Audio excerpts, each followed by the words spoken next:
Crystalis is an action RPG for the old NES. As with most NES games, the beginning plot is quite simple. You wake up in a cave, go save the world. Of course, if you read the opening text instead of skipping straight to the menu, you'll find out that the game takes place right after a nuclear apocalypse and that you were cryogenically frozen. You eventually find out that you were woken up in order to stop an evil emperor from using old technology to rule the world. In order to do so, you must collect magic orbs and magic swords representing the 4 elements. The gameplay is what you would expect from an old action RPG. Top-down view, B to attack, A to use an item or magic, hold B to do a charge attack. And as you kill enemies, you gain experience to level up and money to buy new armor and items. The enemy AI is also what you'd expect from an NES game. You really just need to figure out the pattern to defeat the enemies. Most of the time you'll want to stick with the ranged charge attack, as the hit detection for your character is a bit inaccurate. Your hitbox is actually bigger than your character, so if you get in close, odds are good that you're going to take a hit when it looks like they missed you. But since very few non-boss enemies have ranged attacks, it shouldn't be much of a problem. And since your quest involves finding magic-based weapons, certain enemies have certain weaknesses.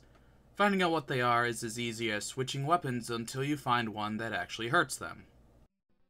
Also, as with most older RPGs, make sure to talk to NPCs as they will tell you what you need to do in order to get to the next area.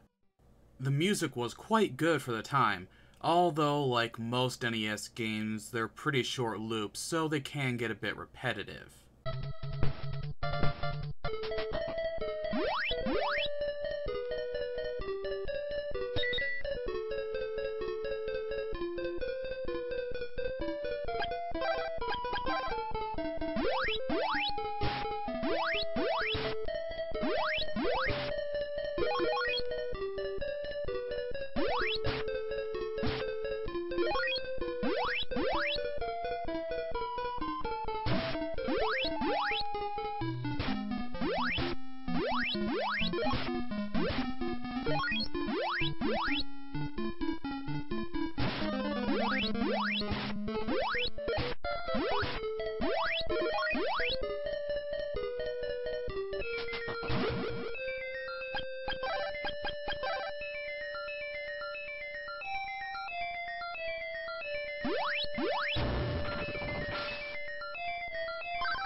The graphics were also quite good for the time, colorful with a good variety.